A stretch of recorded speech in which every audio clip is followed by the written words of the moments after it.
Whisper is just as effective and it's more respectful towards the other guests in the truck as well as to the animals that we're trying to see out here today.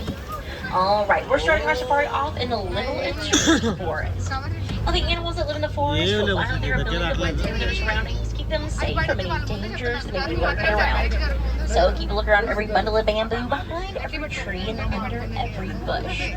You never know who you're gonna see out here. I didn't see anything.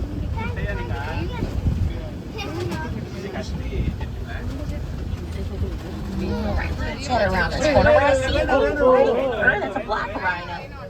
Alright, now black rhinos are on the smaller side for rhinos, only weighing about 3,000 pounds, but they can charge at 35 miles an hour, which is an incredible speed for an animal that size.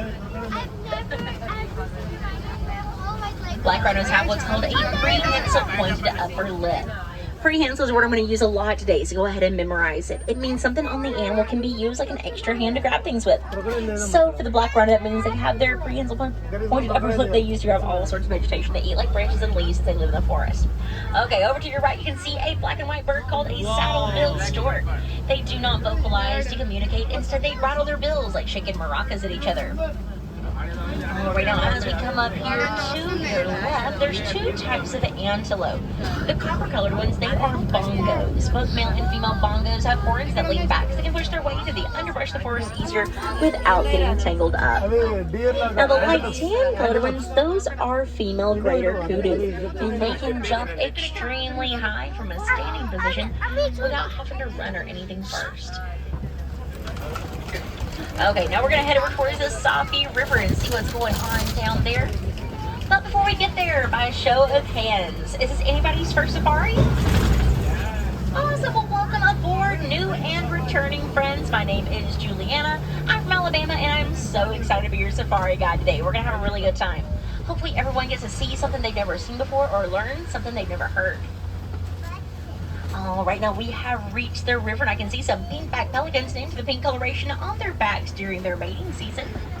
They are considered colonial nesters and will nest in up to about 500 pairs at a time. Also around here, this is a good place to find hippos. Hippos spend most of the daytime in the water. There goes a couple now. Over to your left-hand side. Now they will get out at night to graze, walking about 6 miles down the bank before getting back down into the water before the sun comes up so they can stay cooled off all day long. A group of hippos is called a bloat. An easy way to remember that is bloat rhymes with float, and floating is something hippos are not good at. Instead, they will sink down to the bottom of a waterway they're in and walk along the bottom, bouncing up every couple of minutes to get a big breath of air.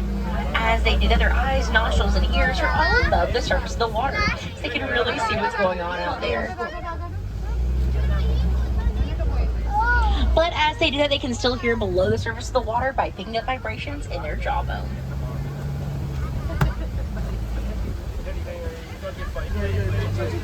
Alright, and just around the river bend, over to your left-hand side, you can see some Nile crocodiles.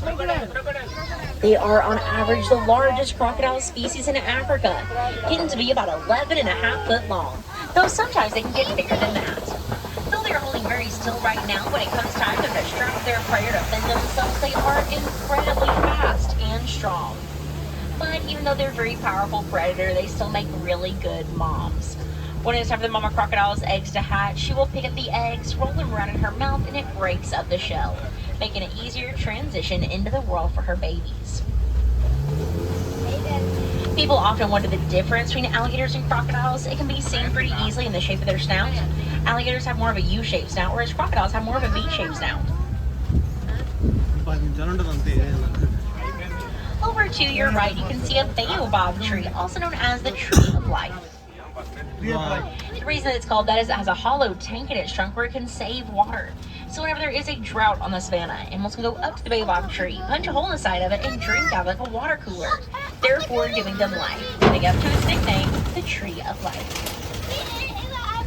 Right now we are reaching the savannah where you're bound to see a lot of really cool animals, probably all together at one time. Don't worry, I'm going to talk about every single animal out here. I just might wait to where as close as I can get us to the animal before I talk about it. That way you can see any physical characteristics I might take the time to describe. So just be patient with me. Now, first, what we're going to do is we're going to head over here and check out this den where sometimes you can find predators hanging around. So we'll see if we have any luck.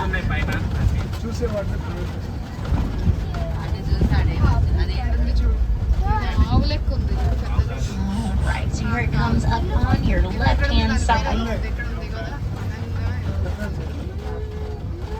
See anyone? Keep it cool. I hear them. Those sound like painted dogs back there. Now, painted dogs are not related to hyenas in any way. They're closer to coyotes. But painted dogs are the #1 predators on the savannah, beating out the big cats at #1 spot. That's because they will tag team their prey as a pack until their prey becomes exhausted and gives out, giving them a 90% success rate when hunting.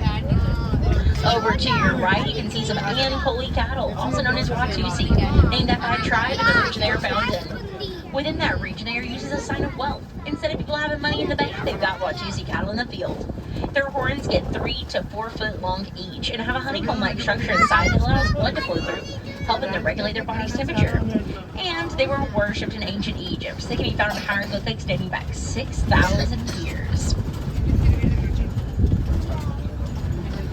The red and brown structures I'm sure you've noticed everywhere, those are termite mounds made mostly poop, saliva, and mud. Once they bake in the hot Savannah sun, they get as hard as concrete to make really good scratching posts for large animals. We've also found a herd of wildebeest.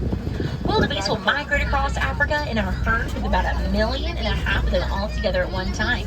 Since there's so many moving at once, you can apparently see the dust they kick up from outer space. Wildebeest have been known to migrate alongside other animals like zebras that have been documented going together over 300 miles just to find water.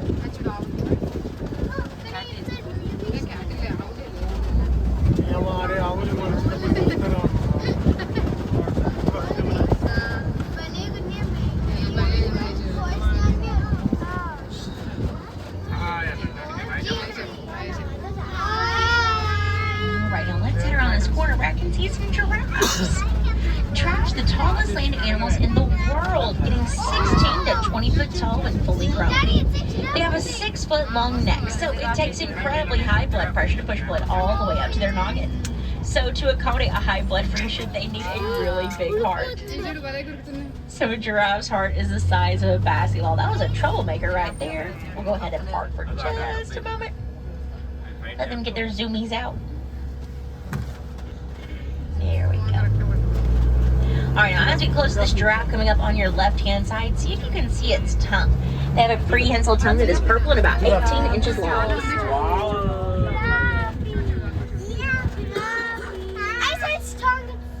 Now, there's also an eland hanging out with those giraffes. Now, the eland is a Bovidae antelope species. My favorite thing about them is when the male eland is in the mood to impress the ladies, he will create a flower crown using all sorts of vegetation to go on top of his head, so it's very dapper and handsome. But most times that means he'll just pull a bush out of the ground, put it on top of his head, and there goes a rare. But he still looks real good. And now we're going to see if we can find some African elephants. We were having a big problem with, make sure we're staying seated, my friend in the pink shirt. Thank you. Now, we were having a big problem with elephants getting onto farmers' crops and trampling their food and eating their food. And the farmers really didn't like that because that's their livelihood. It's how they take care of their families. So they were trying to get rid of those elephants. And we couldn't let that happen. So here at the Harambe Wildlife Reserve, working together using our elephants here, like you can see to your left, we learned that because of African elephants' super sensitive skin, they don't like bees. So we shared that information with the farmers, who were then able to put beehives on their fences, so whenever the elephants got too close to their crops, the bees would come out and sting them. And once an elephant has been stung by a bee one time, they tend to avoid that area for the rest of their life. They have a fantastic memory. And one little bee stings a lot better for the elephant than losing their life entirely. Here we've got another one in front of us. So it saved the elephant population, it saved the farmers' crops, and it gave the farmers a new source of income through the honey. And all it took was paying attention to these gorgeous animals, learning everything we can about them, and then applying that knowledge to how we can protect them as well. Alright, let's go check out these greater flamingos. Greater flamingos are the largest species of flamingo, getting to be 5 foot tall when fully grown. They're also the lightest in pink coloration they get from the beta carotene and the brine, shrimp, and other small aquatic creatures they eat. The island that they're standing on is one of the largest hidden Mickeys on Disney property, where Mickey's nose would be is where the trees come out of. And as you look to the left, this is one of my favorite views on the entire safari, with the flamingos, the baobab tree, the water, and you can sometimes still see an elephant over there.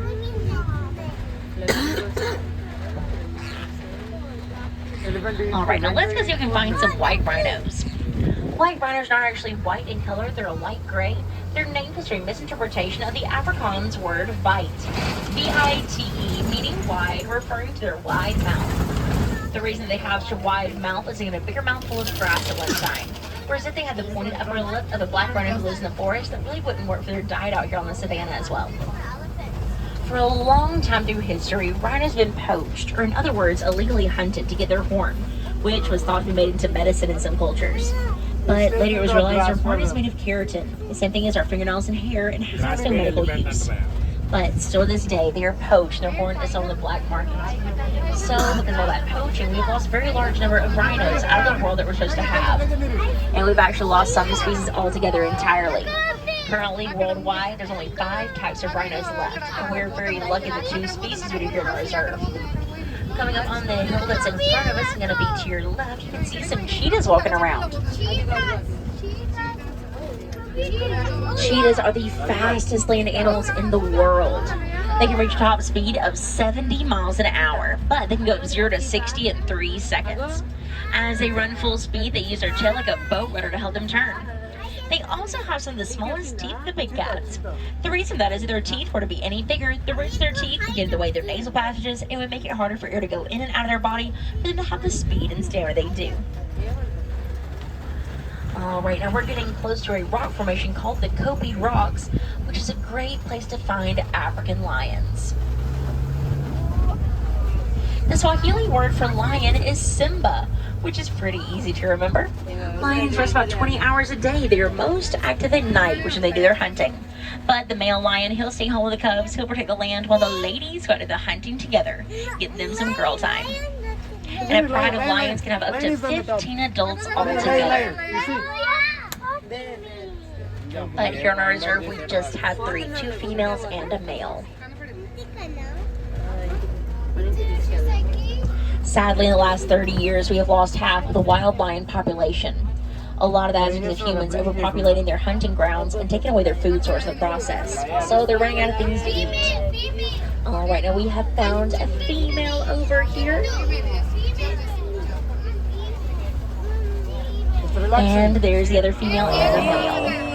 Wow. It's mating season.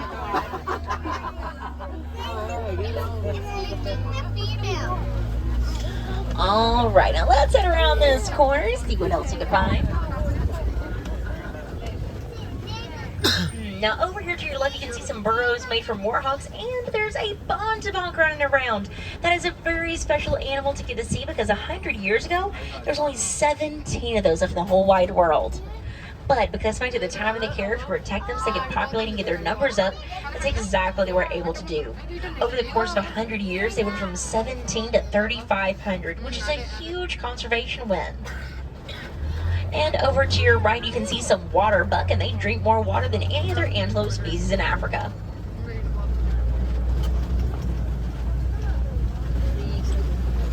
Now, one of our major conservation projects here at Disney's Animal Kingdom is that of our species survival program for white rhinos. Over the last 24 years, we have had 13 baby rhinos born here in the last, and 2 of those babies have been released into the wild of Africa, where they're now having babies of their own, contributing even further to the population's growth, which is so cool. But there's still so much work in conservation to be done. So if you would like to be a part of helping projects like that happen, you can contribute to the Disney Conservation Fund at any Animal Kingdom merchandise location. Just choose the amount of your choice, whether it's a few cents or a few dollars. We appreciate every penny. And Disney will double the amount over you donate, and it all goes into the Conservation Fund, where it is used for projects worldwide for animals who really need our help. And right now, during the 50th birthday celebration of the Walt Disney World Resort, you can get a special button with any donation amount you make over $1. A lot of the animals that we have here in our reserve are nearly threatened or even endangered in the wild. For animals like elephants and rhinos and lions, we humans are the #1 threat they face. Since we're their #1 threat, it is also our #1 responsibility to them to make sure they're protected and taken care of, so they can be around for generations to come to enjoy just as much as we did here today. If you'd like to be a part of helping projects like that happen, you can contribute to the Disney Conservation Fund, or you can recycle. Now, one thing that is really good to recycle is your old electronic devices like cell phones, laptops, and tablets. In those devices, there is a mineral used called coltan. 60%, so over half the coltan that is mined out of the earth, comes from Africa. And to get it, they have to completely destroy the homes of tons of beautiful animals, including elephants, mandrills, and even gorillas. So when you're done with your old devices, you can research online how to recycle them properly, so the old coltan in your old devices can be used in creating new devices, reducing the need to buy from coltan, therefore saving the animals' homes. That's the thing about conservation, is it doesn't have to be these big grand gestures that we make once in a blue moon. It's the little choices in our everyday life that make the biggest difference overall, and that's what really matters. For any wilderness explorers on board, you've been on the Simba